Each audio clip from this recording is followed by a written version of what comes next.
PDF and online recorded videos are available.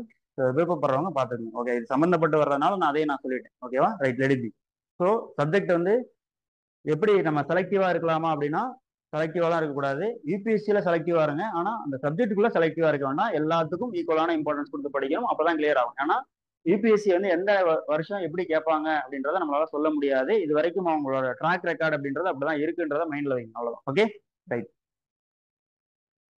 So next, while entering newly in UPSC field, how should be my mindset? நல்ல question. சரியா, அதாவது இப்பதான் ஃபீல்டுக்குள்ள நான் entry ஆகிறேன் அப்படின்ற பட்சத்துல என்னோட மைண்ட் செட் வந்து என்னவா இருக்கணும் அப்படின்னா, ரொம்ப இதை பத்தி நிறைய சொல்லலாம். அதுல முதல் விஷயம் வந்து என்னன்னா, எப்படி இருந்தாலும் நான் பாஸ் ஆயிடுவேன். எவ்வளவு தூரம் நான் சிரமப்பட்டாலும் அதை சிரமமா நான் எடுத்துக்க மாட்டேன். அதை வந்து ஒரு என்ஜாய் பண்ணி நான் படிப்பேன். படிக்கிறத நான் என்ஜாய் பண்ணி நான் படிப்பேன். அதை வந்து ஒரு ரிசல்ட் ஓரியன்ட் அப்படின்றத செகண்டரியா வச்சுக்கிட்டு டாஸ்க் ஓரியன்டா நான் இருப்பேன். என்னோட வேலையை நான் ப்ராப்பரா நான் பண்ணுவேன். என்னோட இன்ஸ்ட்ரக்ஷன், என்னோட மென்டார் கொடுக்கறத அல்லது என்னோட கிளாஸ்ல இருக்கக்கூடிய விஷயங்களை நான் ப்ராப்பரா நான் வந்து அதை அண்டர்டேக் பண்ணி அதை நான் செய்வேன். ஓகேவா, ஸோ அதை வந்து எனக்கு ஒரு சாக்கு போக்கு சொல்லாம, எனக்கு அது தலைவலிக்குது, எனக்கு உடம்பு வலிக்குது, காய்ச்சல் அடிக்குது, இந்த மாதிரியான நொண்டி சாக்குகள், லேம் எக்ஸ்கியூஸ்ன்னு சொல்லுவாங்க இல்லையா, இந்த மாதிரி நொண்டி சாக்குகள் எதுவும் சொல்லாம ப்ராப்பரா at any cost I will be accomplishing my task.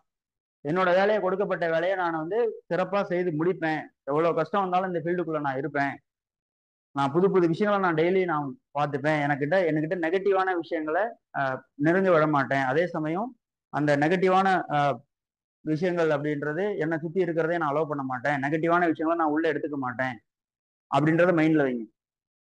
சரி, இதுதான் புதுசா வந்திருக்கக்கூடிய ஃபீல்டுக்குள்ள வந்திருக்கக்கூடியவங்களுக்கு என்னோட சஜஷன். ஓகே, நல்லா புரிஞ்சுங்க. இப்போ ஒரு ஃபுட்டு வந்து கண்டாமினேட்டடா இருக்கு, நீங்க அதை சாப்பிடுவீங்களா? ஃபுட்டு வந்து கண்டாமினேட்டடான ஃபுட்டு அல்லது கெட்டு போன உணவை நீங்க சாப்பிடுவீங்களா? நோ.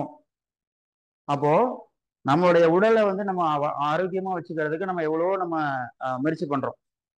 அதாவது ஆரோக்கியன்றதை விட அழகா வச்சுக்கிறதுக்கு நிறைய ஸ்டப்ஸ், ஓகேவா, காஸ்மெட்டிக் ஸ்டப்ஸை வந்து நம்ம இது பண்றோம். ஓகேங்களா, கிரீம் போடுறது என்ன, சோப்பு போடுறது என்ன, இந்த சோப்பு போட்டா நான் அப்படி ஆயிடுவேனா, ஓகே, ஹமாம் சோப்பு போட்டா அந்த ஹமாம் சோப்புல இருக்கிற மாதிரி நல்ல அம்மா உலகத்துல இல்லையே. ஓகேவா, ஸோ இந்த மாதிரி எல்லாமே நம்ம ஒவ்வொருத்தரும் பிளான் பண்றோம். ஓகே, ஆனா மைண்டை வந்து ரொம்ப யங்காவும் ரொம்ப ஆக்டிவாகவும் வச்சுக்கிறதுக்கு நம்ம என்ன பண்றோம்? உடலை வந்து இளமையா வச்சுக்கிறதுக்கு, இளமையா தோற்றமளிக்கிறதுக்கு இதுக்கு செலவு பண்ற நேரங்கள், அதுக்கான பொருளாதாரம் அப்படின்றத காட்டிலும் இன்டெலெக்சுவலா நம்ம எவ்வளவு செலவு பண்றோம் அப்படின்றதான் இங்க முக்கியம். ஸோ யூபிஎஸ்சி அப்படின்றது ஒரு இன்டெலெக்சுவல் ஃபீல்டு. அப்போ அந்த மனதை நீங்க ஆரோக்கியமா வச்சுக்கிறதுக்கு உங்ககிட்ட நெகட்டிவான திங்ஸ் அப்படின்றது உள்ள போகக்கூடாது. எப்படி நெகட்டிவான ஃபுட் உள்ள போகும்போது உடல்ல அது வந்து ஒரு பாதிப்பை ஏற்படுத்துதோ, உங்களை செயல்பட விடாம பண்ணுதோ, அதே மாதிரிதான் மனதளவுல நீங்க ஆரோக்கியமா இருக்கணும்னா பாசிட்டிவான விஷயங்கள் தான் யூபிஎஸ்சிக்குள்ள வரணும். யூபிஎஸ்சிக்குள்ள வந்துட்டீங்கன்னா யூ ஷுட் பிகம் பாசிட்டிவ். அவ்வளவுதான், பாசிட்டிவா தான் இருக்கணும். ஓகே, ஒரு விஷயத்தை செய்ய முடியுமா, ஓகே, யோசிச்சு பார்த்துட்டு இதெல்லாம் பண்ண முடியும்னா பண்ண முடியும், பண்ணி முடிக்கணும், அவ்வளவுதான் அது. அப்படி ஒரு மைண்ட் செட்டை கிரியேட் பண்ணுங்க. உங்களுடைய சுற்றி இருக்கிறவங்க நெகட்டிவா இருந்தாங்க அப்படின்னா அவங்களெல்லாம் உங்களோட அனுமதிக்காதீங்க. ஒருவேளை நீங்க நெகட்டிவா இருந்தா நீங்க பாசிட்டிவா மாறிக்கிங்க, உங்களுக்கே தெரியாம. அதாவது நீங்க யோசிச்சு பாருங்க, ரெண்டு வகையான மனிதர்கள் இருப்பாங்க. ஒருத்தவங்க கிட்ட பேசுனீங்க அப்படின்னா அவங்க வந்து உங்களுக்கு கான்ஃபிடென்ட்டை கொடுப்பாங்க, உங்களுக்கு உங்களுடைய விஷயங்களை என்கரேஜ் பண்ணுவாங்க, உங்களுக்கு நாலஞ்சு ஒரு ஒரு உதவியா இருப்பாங்க, ஹெல்ப்ஃபுல்லா இருப்பாங்க. ஒரு சில மனிதர்கள்ட்ட நீங்க பேசுனீங்க அப்படின்னா உங்களோட எனர்ஜி எல்லாமே ட்ரெயின் பண்ணி விட்டுருவாங்க. இதெல்லாம் படிச்சு என்ன பண்ண போற, ஓகேவா, இதெல்லாம் ஆகுமா, அப்படி இப்படின்லாம் சொல்லுவாங்க. நான் தான் சொல்லிட்டேன், நீங்க முயற்சி செய்தல் அப்படின்றது எந்த அளவுக்கு ஆழமா முயற்சி பண்றீங்களோ அந்த அளவுக்கு உங்களுக்கு ரிசல்ட் அப்படின்றது கிடைக்கும். அதை நல்லா மைண்ட்ல வைங்க. முயற்சி எதுவுமே செய்யாம, ஓகேவா, நான் ஐஏஎஸ் ஆயிடுவேன், நான் இதாயிடுவேன் அது ஆயிடுவேன் கற்பனைகளை மட்டும் நிறந்துட்டு இருக்க கூடாது. உங்களோட வேலை வந்து ஆக்ஷன்ல இருக்கணும். நான் செயல்பாட்டுல நான் தீவிரமா இருப்பேன் அப்படின்ற அந்த தீவிரத்தன்மை அப்படின்றது இங்க இருக்கணும். ஒரு ஒரு படிப்பு தீவிரவாதியா இருக்கணும், இன்டெலெக்சுவல் டெரரிஸ்டா இருக்கணும். ஓகேவா, அப்படி இருக்கணும். அப்படி இருந்தாதான் உங்களால இந்த ஃபீல்டுக்குள்ள சஸ்டெயின் பண்ண முடியும். அதை ஞாபகம் வச்சுக்கோங்க. சொல்றது புரியுதா? நம்பர் 1.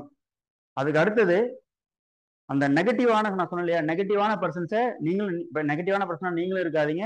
அதை விட்டு உங்களை சுத்தி இருக்கக்கூடிய மக்களும் நெகட்டிவா இல்லாத மாதிரி நீங்க பாத்துக்கங்க. ஒருவேளை அந்த மாதிரியான சூழல் அப்படி அமைஞ்சது அப்படின்னா நீங்க ஒதுங்கியே இருங்க. ஓகே, இப்படிதான் உங்களோட மைண்ட் செட் இருக்கணும். எதை கொடுத்தாலும் நான் படிப்பேன். ஐ மீன் யூபிஎஸ்சி ஃபீல்டுக்குள்ள நான் ரொம்ப ஆழமா ஒவ்வொரு விஷயத்தையும் நான் தெரிஞ்சுப்பேன். புது புது விஷயங்களை ரொம்ப தெளிவா தெரிஞ்சுப்பேன். அதை நான் தெளிவா நான் ஞாபகம் வச்சுப்பேன், ரொம்ப நாள் நான் ஞாபகம் வச்சுப்பேன். ஓகே, டெய்லி நான் பாசிட்டிவா இந்த விஷயங்கள்லாம் நான் பண்ணுவேன். ஓகேவா, நானே யார் வந்து என்னை வந்து புஷ் பண்ணாலும் நெகட்டிவான விஷயத்துக்கு நான் போகாம பாசிட்டிவா தான் நான் இருப்பேன். ஐ வில் ஸ்டே பாசிட்டிவ் அப்படின்ற மாதிரி நீங்க திங்க் பண்ணணும். அவ்வளவுதான். சரிங்களா? புதுசா வர்றவங்களுக்கு இந்த மைண்ட் செட் இருந்தாலே போதும். உங்களுடைய மென்டாரோ அல்லது உங்களுடைய நீங்க ஏதாவது கோச்சிங் இன்ஸ்டியூட்ல படிக்கிறீங்க அப்படின்னாலுமே அவங்க வந்து உங்களுக்கு பாசிட்டிவான விஷயங்களை கொடுப்பாங்க. சரிங்களா? அதுலயும் சில நெகட்டிவான பர்சன்ஸ்லாம் இருப்பாங்க. அதை நீங்க தான் ஐடென்டிஃபை பண்ணணும். That is up to you to decide and find it out. ஓகேவா? So always stay positive. ஓகேவா?